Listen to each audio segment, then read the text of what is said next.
그래서 환자들한테는 정도 통증이 없으면은 걸어봐라. 그거 이제 목표다. 두 번째는 에서 걸었을 때 괜찮으면 까지 걸어봐라.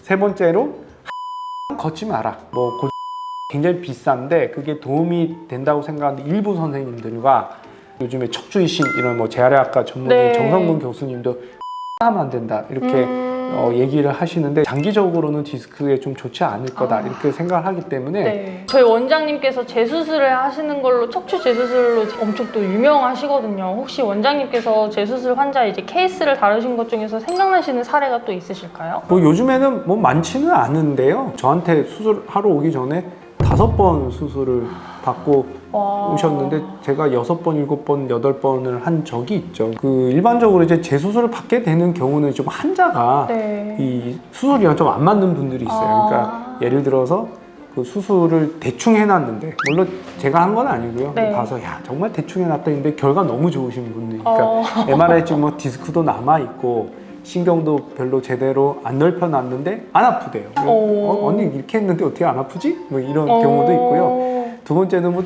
제가 하는 수술인데 굉장히 잘 해놨는데도 아파하시는 분들이 있어요. 환자가 좀 수술이랑 좀 잘 맞는 분도 있고 안 맞는 분도 있는데 여하튼 간에 자꾸 수술 결과가 안 좋아서 또 하고 하시는 분들은 처음부터 수술을 안 하는 게 낫지 않았을까. 근데 그거는 사실 알 수가 없죠. 근데 해봐야 사실은 아는 거죠. 제가 이제 좀 젊었을 때는 저도 모르고 재수술을 한다는 거에, 할 수 있다는 거에 좀 주안점을 많이 뒀는데 요즘에는 워낙 많이 했으니까 뭐 할 수 있다는 게 중요한 게 아니고 과연 할 수 있는 게 환자한테 진짜 도움이 되냐를 더 많이 보고 있어요. 그죠? 그래서 요즘에는 이제 그런 의미에서 그죠? 재수술이 꼭 도움이 되고 결과 좋을 것 같은 경우에 조금 권하는 편이고 환자분한테는 재수술을 해도 이거는 그렇게 결과 안 좋을 수 있다 이렇게 조금 더 이게 좀 허심탄회하게 얘기하는 편이고요. 두 번째는 환자가 재수술을 원하면 그리고 이제 재수술이 환자한테 분명히 도움이 될 거라고 생각을 하면 최선을 다해서 이거 최고의 기술로 해드리는 편입니다. 그렇게 이해를 하시면 될 것 같아요. 네, 알겠습니다. 이제 8번째 질문인데요.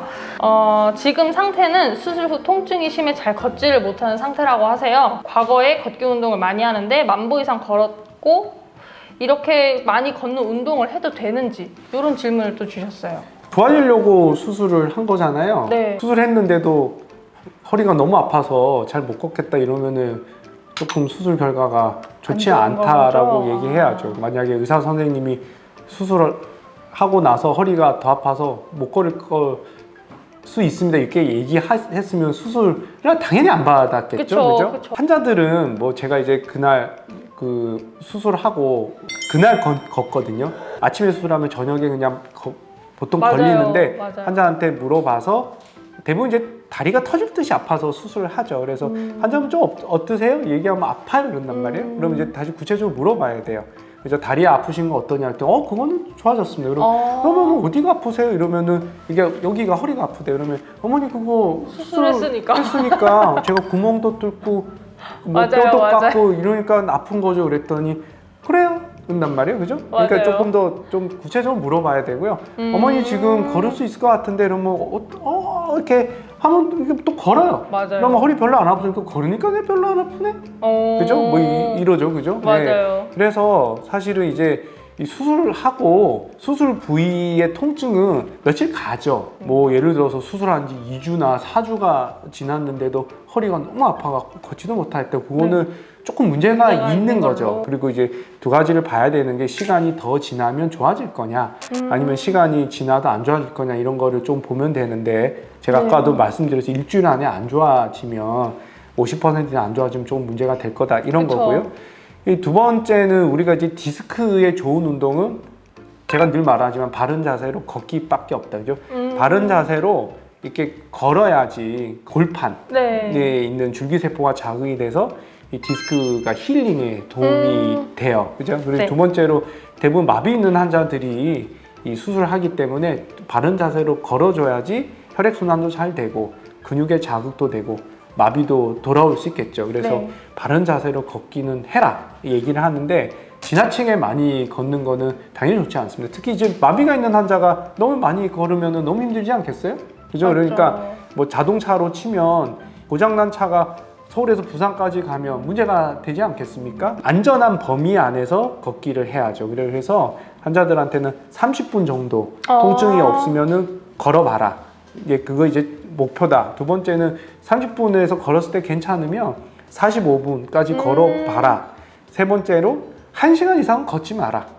예, 1시간 이상 걸으면은 절대적으로 무리가 된다. 그죠? 그래서 우리가 운동 효과를 따질 때 1시간 걸은 거랑 1시간 반 걸은 거랑 운동 효과 똑같아요. 그죠? 근데 몸에 무리가 생겨요. 그러니까 이제 허리에도 무리가 오고 무릎에도 그쵸. 무리가 오고 발목에도 무리가 오고 특히 마비 환자이기 때문에 많이 걸으시면 오히려 더 그 몸살이 되죠. 그래서 실제로 우리가 1시간 정도 걷는 게 8,000보 정도 됩니다. 그죠? 그래서 8,000보 이상을 걸으시면 안 돼요. 그러니까 이제 10,000보는 너무 많다. 무조건 8,000보 이하로 줄이고 처음에는 4,000보 정도 걸어서 조금씩 올리는 게 낫겠다. 뭐 이렇게 알겠습니다. 그렇게 정리를 하시면 될 것 같아요. 네, 1시간도 너무 기니까 우선 30분부터 조금씩 늘려보시는 걸로. 그렇죠. 예, 네, 알겠습니다. 이제 9번째 질문인데요. 이제 뼈 주사, 신경 차단술은 어떤 분들에게 좋은가요? 시술 전후로 혹시 주의해야 할 점이 있을까요? 라는 질문도 주셨어요. 그러니까 이제 뭐 신경 차단술, 뭐 그다음에 경막의 주사, 블럭, 뭐 또는 뭐 에피듀랄 블럭, 뭐 다 같은 말이죠, 그죠? 그래서 신경근, 그죠? 우리가 신경 뿌리, 거기에다가 이제 그 스테로이드를 넣어주는 거죠. 그러니까 이제 보통 이제 스테로이드하고 마취제하고 요즘에는 이제 유착을 방해하는 유착을 녹이는 그런 성분을 같이 이제 섞어서 필요하면 생리식염수도 섞어서 이제 신경근에다가 이제 주사를 놓는 거죠. 그거를 이제 우리가 뭐 그 스테로이드가 들어가니까 이제 뼈 주사라고도 하고, 그다음에 이제 뭐 신경 주사, 그다음에 뭐 경막의 신경 주사, 그다음에 블럭 또는 핌스 뭐 이런 식으로 표현하는데 다 같은 거죠. 그래서 우리가 신경의 염증, 즉 신경근, 신경뿌리에 염증이 있어서 방사통이 있는 경우에 거기다 이제 주사를 놓으면은 어떤 효과가 있으면 굉장히 드라마틱하게 좋아집니다. 가장 오래된 치료 방법이죠. 제가 레지던트 할 때도 주로 서울대학교에서도 그걸 많이 했으니까 가장 비교적 저렴하고 가장 오래된 것 같고요. 요즘에는 뭐 굉장히 대중화돼서 뭐 일반적인 뭐 정형외과 의사 선생님, 뭐 척수를 전공하지 않는 아니면 그냥 재활의학과 선생님 아니면 통증 클리닉 선생님들은 뭐 다 하고, 옛날에 이제 수술방에 들어가서 뭐 C암이라는 특수 장비를 보고 했으면 요즘에 그냥 초음파 하에서 그냥 외래에서도 주사를 그냥 놓을 수 있습니다. 그래서 뭐 원칙은 MRI를 찍고 정확한 부위를 보고 주사를 놓고 하는 게 맞겠지만 또 비용도 많이 들잖아요. 그러니까 뭐 한 번 정도는 그렇게 그 주사를 한번 놓으면 될 것 같고, 주사 맞고 한 1, 2주 안에 증상이 좋아지면 이번엔 운이 좋다 이러고 그냥 넘어가셔도 된다고 생각을 해요. 근데 예를 들어서 주사를 맞고 1, 2주가 돼도 좋아지지 않아요. 근데 막 의사 선생님이 5번 맞아야 된다고 해갖고 막 매주 5번씩 맞습니다. 그죠? 그거는 잘못된 거예요. 그죠? 그래서 한번 딱 해보고, 그죠? 증상이 좋아지면 좋은 거고요. 한 번 했는데 한 50% 좋아졌다 그러면 한 번 더 해도 되겠죠. 그죠? 근데 한 번 딱 주사 맞았는데 전혀 좋아지지 않는다. 그죠? 그리고 그렇게 되면 사실은 MRI를 찍어 봐야죠. 그죠? 그래서 MRI를 찍어 봐서 그 다음 단계 시술로 갈 건지, 그죠? 그 다음에 아니면은 뭐 수술을 할 건지를 결정을 해야겠죠. 그죠? 그래서 그 신경 주사는 그런 의미가 있다. 네, 알겠습니다. 이제 10번째 질문인데요. 신경 성형술 또는 이제 풍산 확장술, 이제 고주파 수액 감압술은 각각 어떤 증상이 있는 분들에게 추천을 하시나요?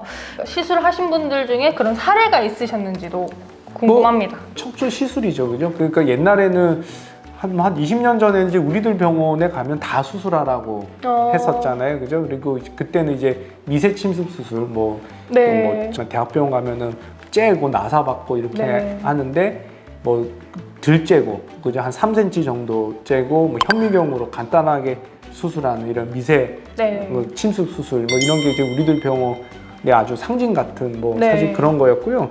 최근 동안은 그런 수술보다는 이제 시술이 훨씬 더 많이 발전을 했어요. 그러니까 뭐 여러 가지로, 그죠? 수술이 꼭 필요하냐, 또는 수술했더니 결과가 안 좋더라, 뭐 수술이 가능이 아니냐, 그리고 사람들이 또 수술을 싫어하고 무서워하고 이래서 이제 그 수술하지 않고 좋아지는 뭐 이런 것들이 많이 나왔죠. 그죠? 그래서 네. 아까 말했던 이런 주사도 이 시술의 일종이고요. 가장 간단한 방식이고요. 사실 이제 고가 시술, 그죠? 네. 좀 비싼 시술, 그죠? 이런 게 이제 대표적으로 신경성형술, 그죠? 경피성 신경성형술이고요. 일단 신경성형술에 풍선이 달린 그쵸. 게, 그죠? 그런 풍선 신경성형술 이렇게 되는 거고요. 그다음 이제 디스크에다가 이렇게 전기 바늘을 넣어서 이제 열을 가하는, 그죠? 이제 열 성형술, 뭐 고주파 수액 감압술, 네. 뭐 이렇게 되는 거죠. 그래서 굉장히 고가의 시술이다, 그죠? 그리고 이제 병원들에 가면 다 MRI 찍고 고가의 시술을 많이 권한다, 그쵸. 이렇게 보면 되죠. 그래서 환자들한테 수술 말고 시술을 먼저 받아봐라, 뭐 이런 식으로 설명을 하는 거죠, 그죠? 이게 중요한 거는요, 돈값을 하냐 안 하냐는 거예요. 저 같은 경우는 이제 풍선은 잘 하지 않고요. 이게 풍선이 있는 거랑 없는 거랑 거의 비슷한 것 같아요. 그래서 풍선은 권하지 않습니다. 그냥 신경성형술을 많이 권하는데요. 사실은 아까 말했던 그 척추 주사에 한 10배에서 20배 정도의 효과가 있는 것 같아요. 그죠? 그래서 사실 이제 환자한테 봐서 이 환자가 당연히 수술할 마음이 없으면 그냥 제대로 된 시술을 한번 딱 하고 가능하면 수술로 가지 말고 좋게 하는 게 좋지 않겠냐? 그죠? 네. 그래서 뭐 일주일 간격으로 주사를 10번을 맞으면 한 2달 정도 걸리잖아요. 그 모아보면 돈도 비슷해요. 그리고 이제 그렇죠. 스테로이드를 계속 맞으면 아무래도 스테로이드 부작용이 크거든요. 그래서 네. 신경성형술을 제대로 하면 주사 20번의 효과가 있다. 그래서 시술을 해보고 네. 좋아지는 경우가 한 80% 정도 됩니다. 그러면은 그냥 그렇게 넘어가면 되고, 네. 그다음에 시술 그렇게 신경성형을 했는데도 그쵸. 뭐 증상이 좋아지지 않으면 사실은 이제 수술이 수술을 해야죠. 필요하다는 경우에 MRI에서 수술이 필요한 경우에는 당연히 수술로 가면 되겠죠. 그래서 저는 이제 신경성형술을 많이 하고요. 그다음에 풍선 달린 거는 풍선을 선호하시는 선생님도 있는데 풍선을 하면 일단 가격이 한 100만 원 정도 더 올라가고요. 아이고. 그다음에 상처가 있어요. 네. 그러니까 이제 그냥 신경성형술은 상처가 없어서 다음날 바로 샤워할 수 있는데 네. 상처가 있어갖고 일주일 동안 물이 안 가야 되는 또 이런 불편함이 있고요. 그다음에 드레싱을 또 잘 해줘야겠네요. 또. 예, 샤워를 못 하죠, 그죠? 그리고 그다음에 이제 풍선이 굉장히 굵기 때문에 굉장히 굵은 바늘이 들어가야 돼서 시술할 때 굉장히 많이 아파요. 저는 그렇게 좋아하지 않는다, 네. 이렇게 보면 되고요. 그다음에 고주파 수액 감압술인 경우에는 절대로 그거를 하면 안 된다라고 생각하는 의사 선생님들 되게 많아요.